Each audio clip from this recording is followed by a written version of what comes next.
and 18, 19 for girls. So obviously there's something that's artificially, I think, induced, something, whether it's the vaccines in terms of these massive vaccines that are twice the size of a jar like that, of a glass of water like that, I mean, into a baby's body.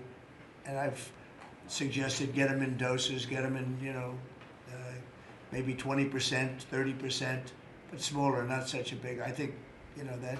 And we had certain recommendations, the MMR, take them separately. The measles is already separate now, and it works out much better, but there doesn't seem to be any impact if you take it separately. If you take it as a combination, it's not so great. And some other things, but I would say don't take Tylenol if you're pregnant, and when the baby is born, don't give it Tylenol. If you can avoid it at all, just don't give it Tylenol. I'll say this. Really, also, what do you have to lose? You really don't have much to lose. Yeah, go ahead. There's also there's many other confirmation studies. There's 2 studies that showed children who are circumcised early have double the rate of autism. It's highly likely because they're given Tylenol. So, none of this is this positive, but all of it is stuff that we should be paying attention to. Yeah. But, there's a tremendous amount of proof or evidence, I would say, as a non-doctor, but I've studied this a long time ago. I met Bobby in my office 20 years ago. We were talking about the same thing 20 years ago. And I was a real estate developer. It bothered me that it seemed to be getting worse, but it's so bad now when you hear these numbers. It's not even really sustainable.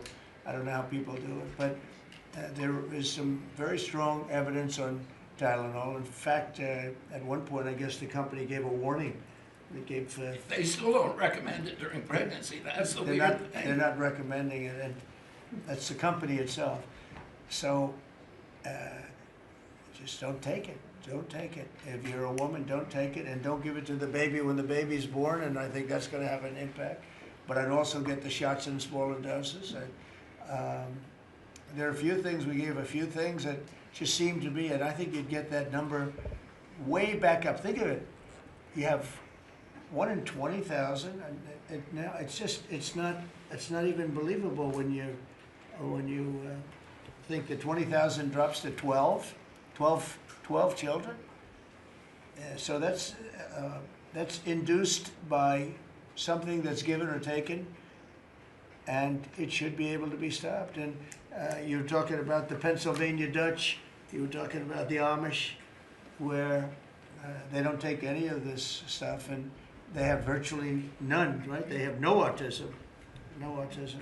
So we're doing something very bad. Somebody's been given some bad things. Other countries, by the way, we have, I think, we have 82 vaccines that we give simultaneously. And I'm a vaccine believer, by the way. I believe in the polio vaccine. I believe in a lot of vaccines. But when you give 82 vaccines in a shot to a little baby that hasn't even formed yet, it's a lot of vaccines. And in Japan, they give a much smaller number. In Germany, they give a much smaller, like 28 vaccines. It's a lot too, but 28 is a lot different than 82. So, but I would say on the Tylenol, don't take it, and that will be. I think it's going to be a big factor. I think it'll be a very good result, and I hope we're going to be able to see that result in the not too distant future. Because certainly, people have heard us loud and clear. That's why I bring it up again. That's why I asked you to talk about it. Because this is a horrible thing, and if you don't take it, I mean, you have to tough it through sometimes. There are other things you can do, but you have to tough it out. It's easy for me to say, but I think you're going to see numbers that will be it'll be so significantly improved, and maybe fully improved. I mean, there's something there, there's something going on, and we have to address it. And so I'm addressing it the best I can as a non-doctor, but I'm a man of common sense. Okay, any other questions? I'd like to comment on the Yeah, workforce. please. Mr. President, a lot of people are calling to give you the Nobel Peace Prize after this peace deal that you managed to achieve in the Middle East. First of all, your opinion on that, and I was wondering about your trip to the Middle East, if you can tell us if you're considering to speak at the Knesset, at the Israeli parliament. Well, they asked me to speak at the Knesset, and I've agreed to. If they would like me to, I will do it. It's the first time a president has ever done that, so that makes it very interesting, right? Yeah, of But course. yeah, so I will do it if they want me to. They have asked me to do that. Thank you. Families of hostages are out in the streets in Israel dancing and crying tears They're of all joy. dancing in the streets. Right now, they're dancing in the streets. They're so happy. Everybody's happy. They're dancing in the streets of Arab countries, Muslim countries. I've never seen anything like it. Everybody is happy. It's been really amazing. Thank you.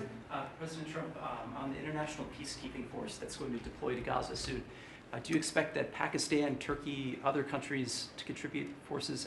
Has that become firmed up? And also on the shutdown, it seems like in the House there's a majority support for a temporary extension of the Obamacare subsidies, perhaps minus the funds for illegal immigrants. Is that how you see the deal to end the shutdown happening? Well, I see the deal just getting extended as we continue to talk, but we're willing to pay because we're paying. You know, it's very simple. We're paying. And the Democrats are the ones that caused this problem, and it's a big problem for them. And they have a lot of break in their ranks. But so I see that, you know, I think that'll get worked out. But we want to get back before we do this. We don't want to have a gun held to our head. We don't like that. And the public doesn't like it either. So we want to get back. And I think it's going to work out. I think it's going to work out very well. It's something that shouldn't have happened. This was supposed to take place before the election. You know, this was supposed to take place on September 28th before the election. We shouldn't even be talking about this right now. This is actually something that shouldn't have even happened. Yeah, please. Mr. President, looking ahead, what guarantees Hamas disarms and that Israel doesn't resume bombing once the hostages Well, are the first released? thing we're doing is getting our hostages back, okay? And that's what people wanted more than anything else. They wanted these hostages back that have lived in hell like nobody has ever even dreamt possible. And after that, we'll see. But they've agreed to things, and I think it's going to move along pretty well. But what is phase two? When does it I'm not begin? going to talk about that because you sort of know what phase two is, but there will be disarming, there will be pullbacks, there will be a lot of things that are happening. You know, I gave you a whole list of 22 different things that will take place. And I think it'll take place, and I think you're going to end up with peace in the Middle East. But we have to get our hostages back. And we weren't going to do it at the end. We're going to do it at the beginning. We said we want them at the beginning. We're not doing it. You know, we got the hostages back. We did, as a group with Steve and Jared and Marco and me and all of us. We got the hostages back. We got many of them back. Many, unfortunately, were dead.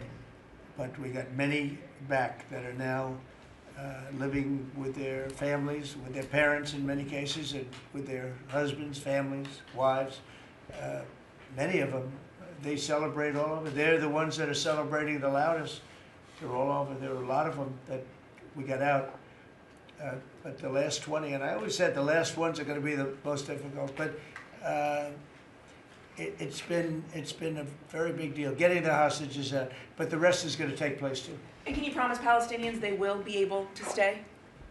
Well, they know exactly what we're doing. We're going to create something where people can live. You can't live right now in Gaza. The place is it's a horrible situation. Nobody's ever seen anything like it.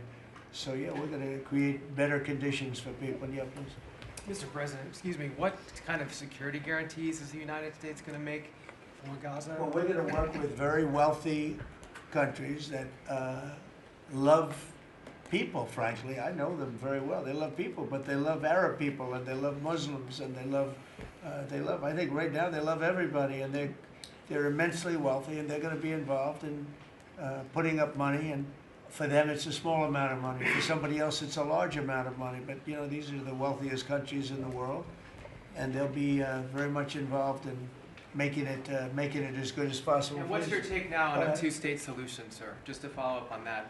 What is your view now on a two-state solution for the... I don't have a view. I'm going to go with what they agreed to. Mr. President, given that there are some tough provisions for Israel in this agreement, are you at all concerned that Bibi Netanyahu may not continue in his post? He may be deposed. That Bibi may go a little bit out of whack. That he may no longer be prime minister when this is over. Look, that's politics. It could be. I don't know. I think he's very popular right now. He's much more popular today than he was 5 days ago, I can tell you. Right now, I think maybe people shouldn't run against him. 5 days ago, it might not have been a bad idea. No, Bibi's become, this has been a very good thing. I don't think he did it for that reason, okay? But I think just looking as an analyst would look at this, I think Bibi should be very popular right now. Yeah, please. What will happen if Hamas says that it cannot locate or was not able to find all of the deceased hostages' bodies within the time Well, we'll have frame? to see. I think that's going to be, it's largely been answered. We know where most of them are. Actually, the bodies are a bigger problem because some of the bodies are going to be a little bit hard to find. It's a terrible thing to discuss even, but you understand, we're all people, we're grown-ups, we understand life. Nobody can understand this stuff because this could have taken place, but we have the hostages for the most part, and so I don't think it's going to be overly big. The situation with the bodies, you know, they say 28.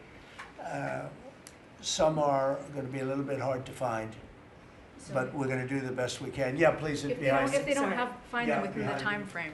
Please. Thank you, sir. Regarding Jared Kushner's role in the negotiations, can you explain a little bit about why he came on at the last minute? And then in regards to the WIC program that the Vice President mentioned, do you know when the funding that you promised through the tariff revenue will actually go through to communities? Because there's reports that WIC providers are actually starting to close down today.